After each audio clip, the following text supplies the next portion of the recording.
Halo Paman, selamat datang kembali di Trendiness ID. Di video kali ini, saya akan mengulas sebuah film tentang pembunuh bayaran profesional. Film ini diperankan oleh Om Jason Statham, kebanggaan kita semua. Bagaimana keseruan ceritanya? Mari kita lanjut.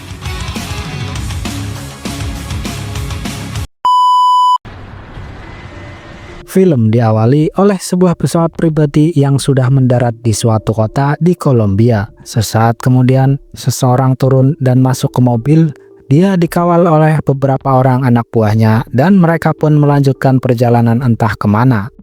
Dan ternyata tibalah mereka semua di suatu rumah besar milik orang tersebut. Baru tiba dari perjalanan, bukannya istirahat, bapak ini malah lanjut untuk berenang di kolam renang pribadinya. Saat sedang asik berenang, dia melihat arlojinya di dasar kolam dan tiba-tiba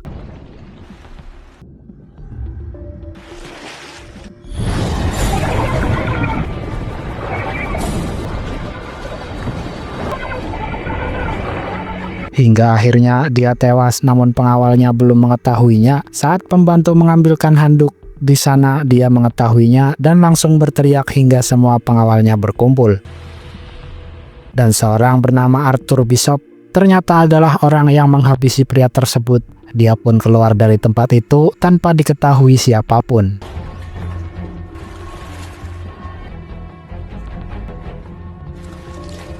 Setelah itu, Bishop pun berlari menuju ke sebuah jembatan dan meloncat untuk selanjutnya mengintil kapal hingga ke dermaga.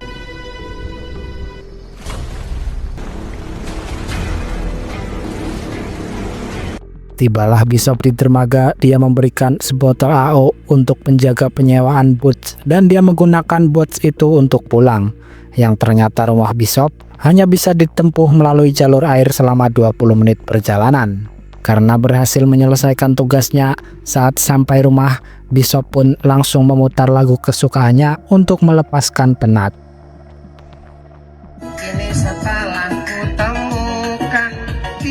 Selanjutnya dia membuka papan pekerjaannya yang berisi seluruh foto dan informasi target-target yang harus ia habisi. Dan dia melepaskan foto-foto target yang telah berhasil dihabisinya. Di sana Bishop menjelaskan bahwa setiap aksinya sudah terencana secara rapi dan memastikan kematian targetnya harus seperti kecelakaan atau bahkan seakan-akan orang lainlah yang melakukannya. Dan orang yang baru saja dihabisinya adalah kartel narkoba terbesar di kota tersebut. Keesokan harinya Bishop kembali ke dermaga untuk mengembalikan kapalnya dan dia menuju ke suatu restoran dan bertemu seseorang bernama Harry. Diketahui Harry adalah juga bagian dari kelompok pembunuh bayaran. Bishop menemui Harry karena dia akan menerima bayarannya yang dititipkan melalui Harry. Harry kemudian menjelaskan semua target akan diberikan kepada Bishop karena Bishoplah yang paling terampil dalam menghabisi targetnya tanpa menimbulkan masalah lainnya. Malam harinya Bishop pun menuju ke kafe untuk sejenak melepaskan lelahnya dengan bercocok tanam dengan wanita di sana. Setelah itu dia pergi dan meninggalkan segepok uang tips untuknya.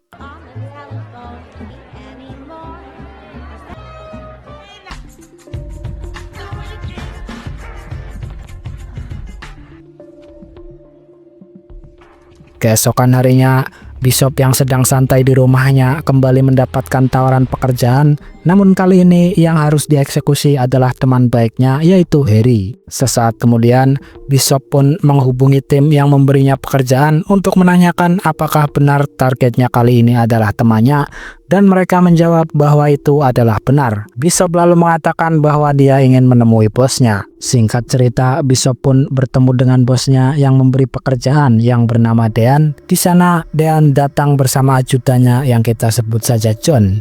Dean kemudian memberitahu kepada Bishop bahwa pekerjaannya yang terakhir sulit dilaksanakan, dan Dean juga mengatakan bahwa dia sudah mengutus 5 orang namun semuanya harus terbunuh. Bishop mengenali salah satu darinya yang bernama Sebastian. Dean kemudian mengatakan bahwa semua pekerjaan yang ada hanya 2 orang yang tahu, dirinya dan Harry, teman Bishop. Dean mengatakan bahwa Harry telah menjual rahasianya kepada calon-calon korbannya sehingga semua pembunuh bayaran miliknya tidak dapat menghabisi seseorang. Dan itulah mengapa Dean meminta Bishop untuk menghabisi Harry, karena dianggap Bishop orang yang dapat dengan mudah menghabisinya karena pertemanannya.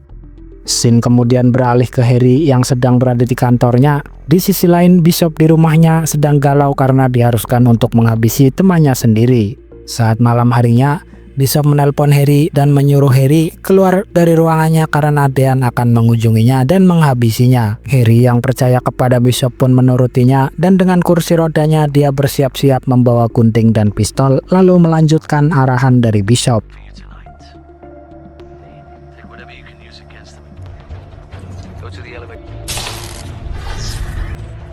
Looks like we got a power up. The service elevator before the emergency is at the one on a separate. Press the basement floor. Connects to the building next. Tibalah Harry di parkiran basement dan melihat mobilnya di sana dengan bekas peluru. Bishop kemudian muncul. Harry sepertinya sudah mengetahui apa yang akan Bishop lakukan kepadanya. Namun dia malah mengeluarkan pistolnya dan memberikan kepada Bishop. Harry lalu mengatakan bahwa pistol itu adalah pistol kesayangannya yang sudah dimilikinya selama 33 tahun. Bishop lalu menanyakan kepada Harry mengapa dia tidak membunuhnya padahal ada banyak kesempatan. Namun Harry mengatakan bahwa dia sudah siap mati dan senang apabila Bishop yang melakukannya.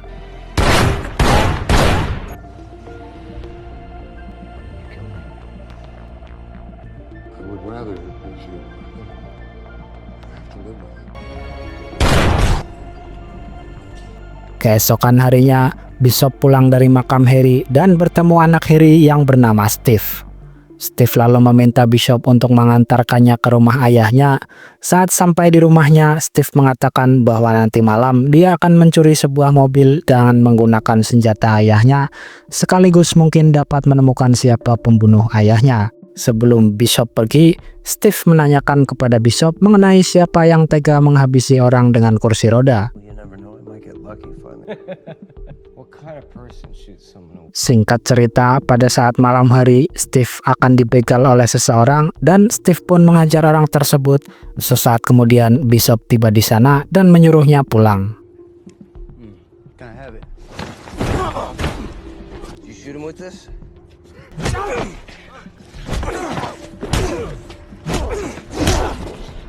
Bad move.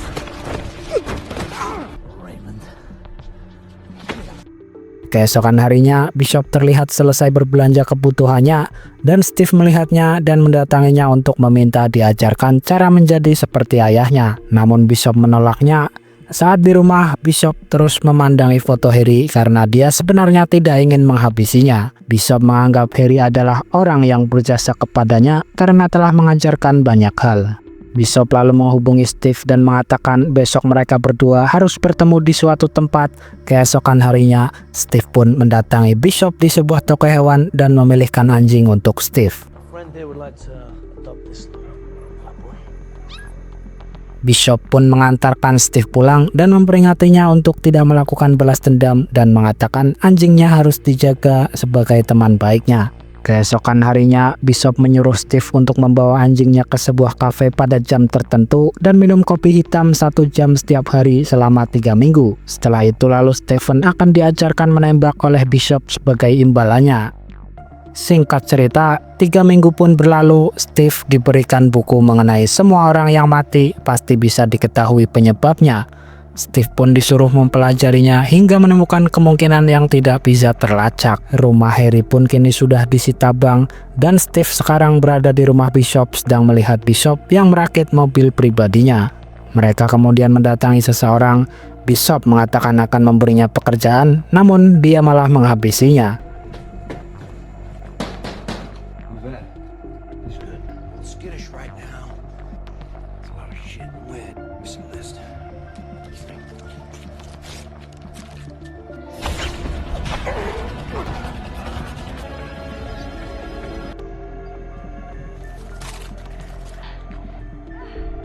Ternyata itu adalah cara Bishop menunjukkan kepada Steve bahwa semua pekerjaan harus rapi. Saat tiba di rumah, Bishop memberikan pekerjaan kepada Steve untuk menghabisi orang yang selama 3 minggu ini bersama Steve di kafe. Disitulah Steve tahu apa alasan Bishop menyuruhnya ngopi di kafe tiap hari. Bishop kemudian menjelaskan bahwa targetnya adalah juga seorang eksekutor dari kelompok lain. Bishop kemudian menyiapkan kimia berbahaya untuk menghabisi orang tersebut di kafe dan menyuruh Steve untuk melakukannya dengan rapi. Singkat cerita, malam pun tiba. Steve sudah tiba di kafe bersama targetnya dan dem-deman di sana.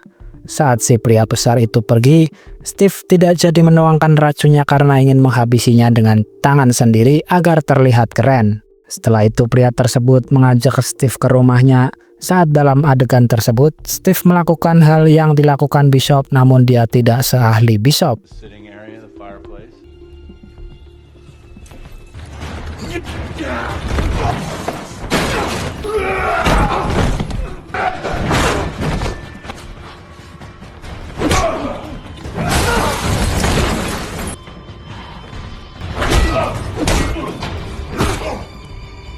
Namun pada akhirnya, Steve berhasil menghabisi pria tersebut.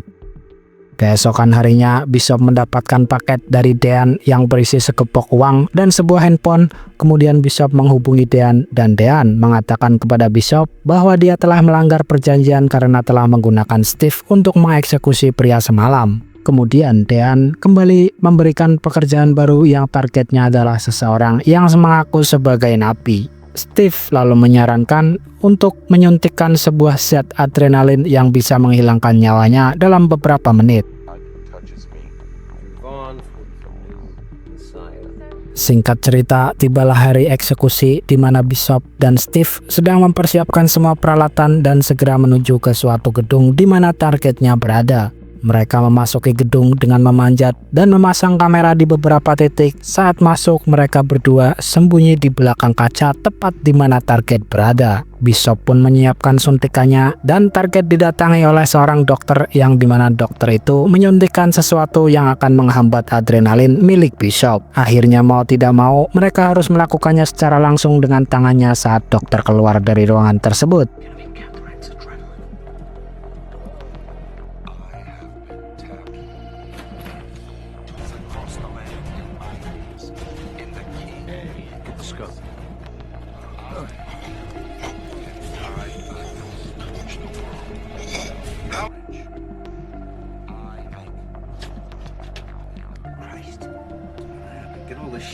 Saat targetnya sudah tewas, Bishop dan Steve pun kembali sembunyi di belakang kaca, namun harus ketahuan oleh anak buah di sana hingga baku hantam pun tak terhindarkan.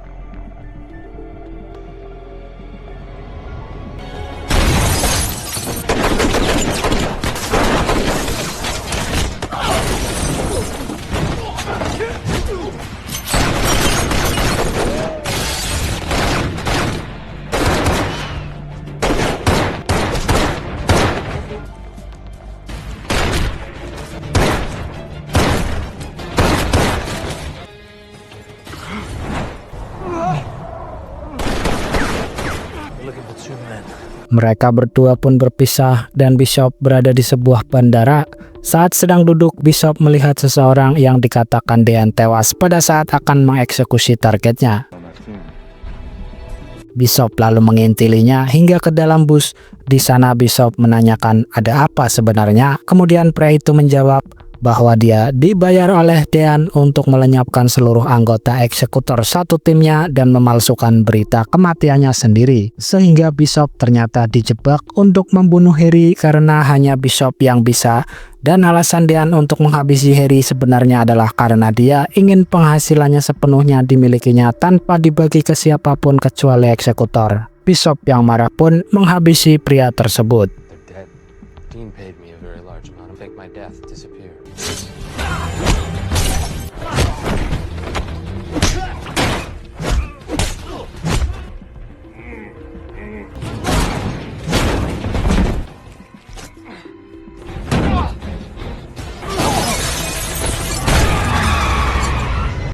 Keesokan harinya, Bishop yang akan pulang menemukan bahwa pemilik perahu tidak ada di sana. Namun Bishop menyadari sesuatu yang tidak beres hingga tibalah beberapa orang di sana yang akan menghabisi Bishop. Namun Bishop tidak kalah pintar dari orang-orang tersebut dan ternyata pemilik perahu sudah dihabisinya terlebih dahulu.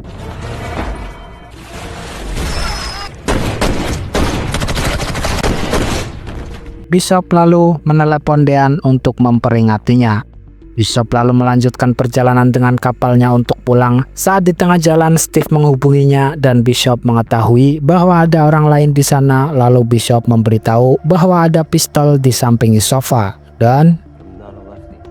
Right, I'll see you when you get here. semua orang berhasil dihabisi oleh Steve. Saat Bishop sudah tiba di sana, dia memerintahkan Steve untuk mengemasi senjata terbaiknya dan akan segera pergi meninggalkan tempat tersebut. Namun pada saat mengambil senjata, Steve menemukan pistol ayahnya dan disitulah Steve mencurigai bahwa Bishop adalah orang yang telah menghabisi ayahnya. Mereka kemudian pergi dan dalam perjalanan Steve bertanya kepada Bishop apakah dia pernah menghabisi orang yang ia kenal, dan disitulah Bishop sudah mengetahui bahwa Steve mungkin telah mengetahui bahwa dia yang menghabisi Harry. Singkat cerita, mereka tiba di rumah John, seorang ajudan pribadi Dean. Mereka kemudian masuk dan mengancam semua anggota keluarganya untuk memberitahu di mana Dean berada.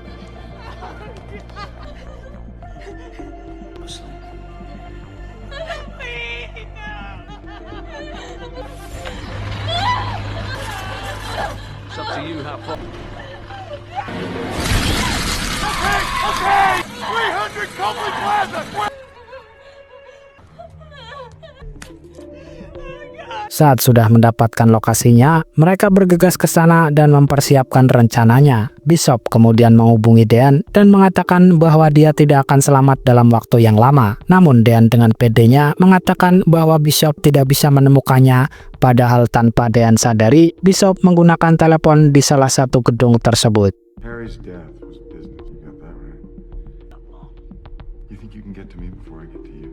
I already have.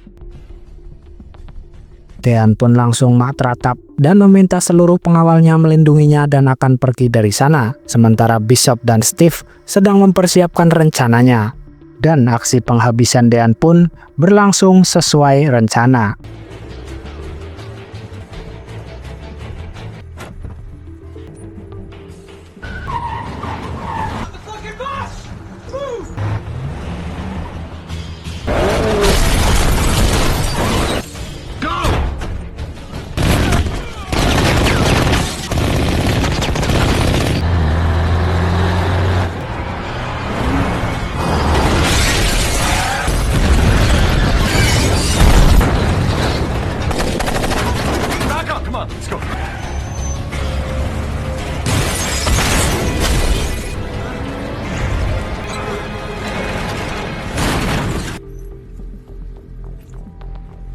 Fuck you.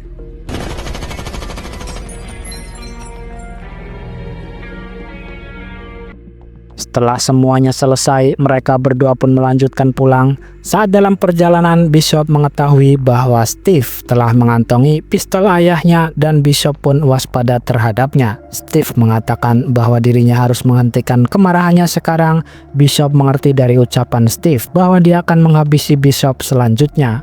Tibalah mereka di sebuah SPBU. Steve turun untuk mengisikan BBM, namun dia menelesi semua mobil tersebut. Kemudian Steve pergi menjauh dari mobil tersebut dan menembaknya.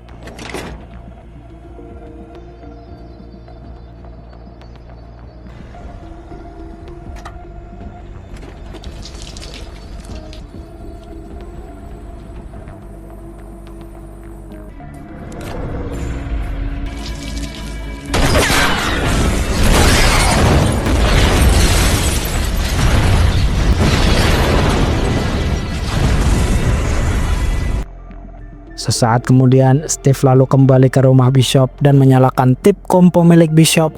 Selanjutnya dia akan pergi dan membawa mobil Bishop yang ada di garasi. Tapi kemudian Steve menemukan sepucuk surat dan akhirnya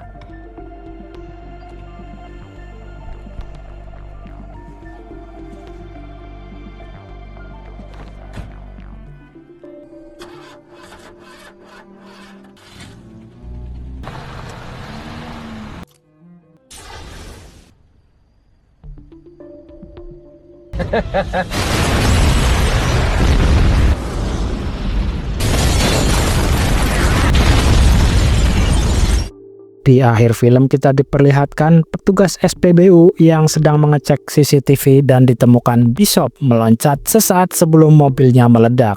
dan film pun berakhir. Terima kasih sudah menonton, jangan lupa subscribe karena itu sangat berarti untuk saya. Nantikan video-video selanjutnya di channel ini. Saya mewakili tim yang bertugas pamit undur diri dan sampai jumpa.